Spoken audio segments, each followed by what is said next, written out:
আসসালামু আলাইকুম। মুক্তাস কিচেন থেকে আমি খালেদা মুক্তা আপনাদের সবাইকে জানাচ্ছি প্রীতিময় শুভেচ্ছা। আশা করি সবাই ভালো আছেন, সুস্থ আছেন, নিরাপদে আছেন। আজকে আমি আপনাদেরকে তৈরি করে দেখাবো শুটকি দিয়ে কাঁঠালের বিচির ভর্তা। খুবই সাধারণ এবং অল্প কিছু উপকরণ দিয়ে আজকের রেসিপিটি আপনাদের সাথে শেয়ার করব। আশা করি পুরো ভিডিওটা জুড়েই আমার সাথে থাকবেন। চলুন তাহলে শুটকি দিয়ে কাঁঠালের বিচির ভর্তা করতে কি কি লাগছে উপকরণগুলো দেখে নিই এক নজরে।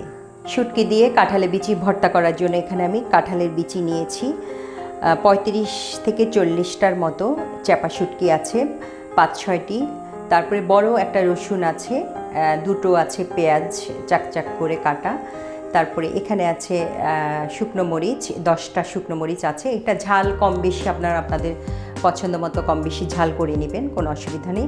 এখানে আছে ধনেপাতা কুচি, এটা আছে সরিষার তেল। অবশ্যই শুটকিতে ভর্তায় আপনার সরিষার তেল ব্যবহার করতে হয়, এখানে সরিষার তেল আছে।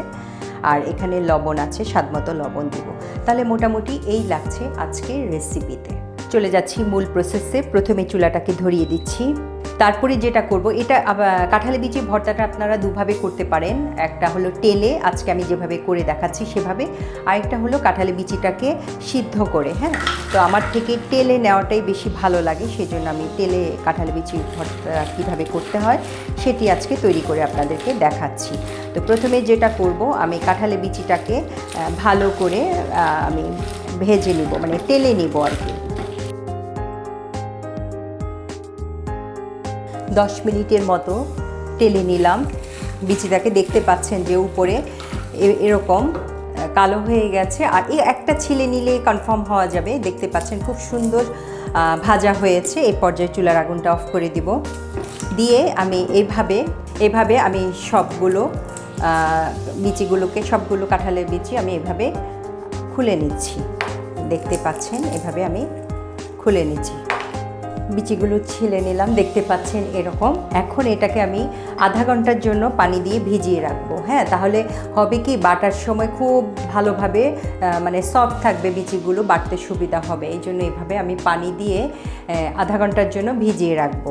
আর এদিকে এই শুকনো মরিচ, শুকনো মরিচ 10টার মতো নিয়েছি, শুকনো মরিচগুলোকেও আমি একটু পানি দিয়ে ভিজিয়ে রাখবো এবং কাঁচাই দিব শুকনো মরিচ, তাহলে কিন্তু খেতে ভালো লাগে বেশি। হ্যাঁ, এই জন্য এভাবে এটাও পানি দিয়ে ভিজিয়ে রাখবো।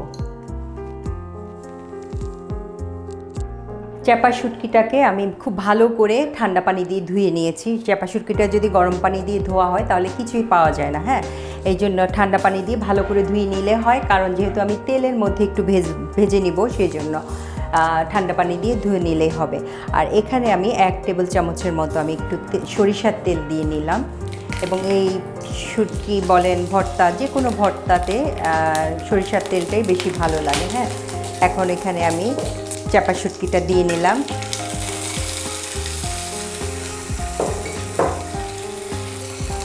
আগুনটা একটু কমিয়ে নিচ্ছি, নাহলে পুড়ে যাবে। তারপরে রসুন কুচি দিয়ে নিলাম। এগুলো অনেকে কাঁচাও দিয়ে থাকেন, কিন্তু কাঁচা হলে আমার কাছে কাঁচা ভালো লাগে না, এই জন্য একটু তেলের মধ্যে গড়িয়ে নিচ্ছি। পেঁয়াজ কুচি দিয়ে নিলাম।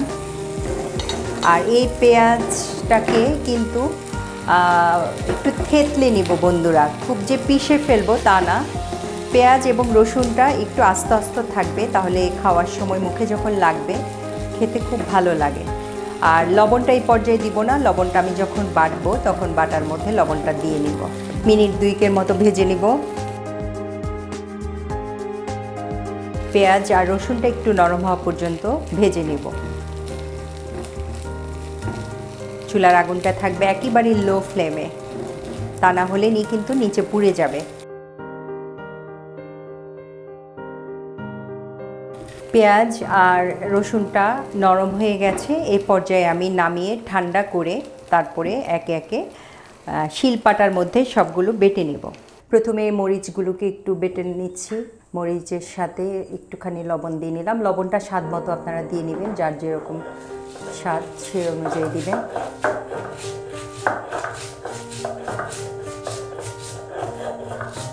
এই ভর্তাটা কিন্তু শিলপাটা করতে হবে, কারণ একটু শক্ত তো, এটা ব্লেন্ডারে করলে অত ভালো হয় না। এই জন্য চেষ্টা করবেন শিলপাটায় করে নিতে, তাহলে অসাধারণ লাগবে।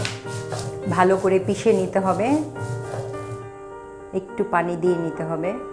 মরিচটাকে কিন্তু একদম মিহি পিষা যেটা সেটা করে নিতে হবে। এরপরে কাঁঠালের বিচিগুলো দিয়ে নিতে হবে একে একে। কাঁঠালের বিচিগুলো একটু শক্ত, তো একটু প্রথম দিকে কষ্ট হবে, এরপরে ঠিক হয়ে যাবে। এভাবে ছেঁচে নিতে হবে প্রথমে।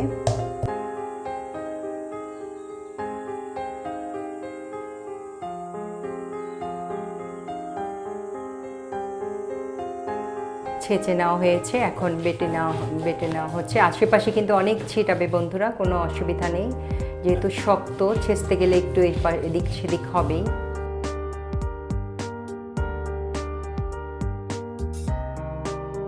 এভাবে সবগুলো বেটে নিতে হবে। এখন পেঁয়াজগুলো দিয়ে দিবে। পেঁয়াজগুলো আধা ভাঙা থাকবে আর কি, একেবারে পিষে না, একটু থেতলে নেওয়ার মতো করে নিতে হবে। তাহলে ভর্তাটা খাওয়ার সময় যখন মুখে লাগবে খুব ভালো লাগে খেতে।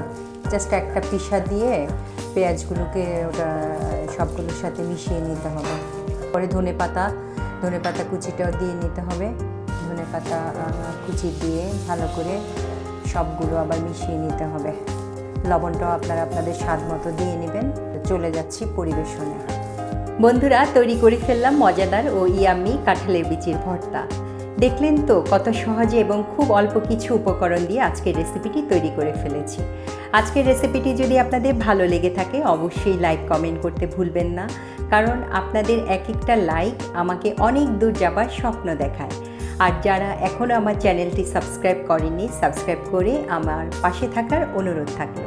তো আজকে এই পর্যন্তই। সবাই খুব খুব ভালো থাকবেন, আমার জন্য দোয়া করবেন, আমার পরিবারের জন্য দোয়া করবেন। এতক্ষণ আমার সাথে থাকার জন্য সবাইকে অসংখ্য ধন্যবাদ।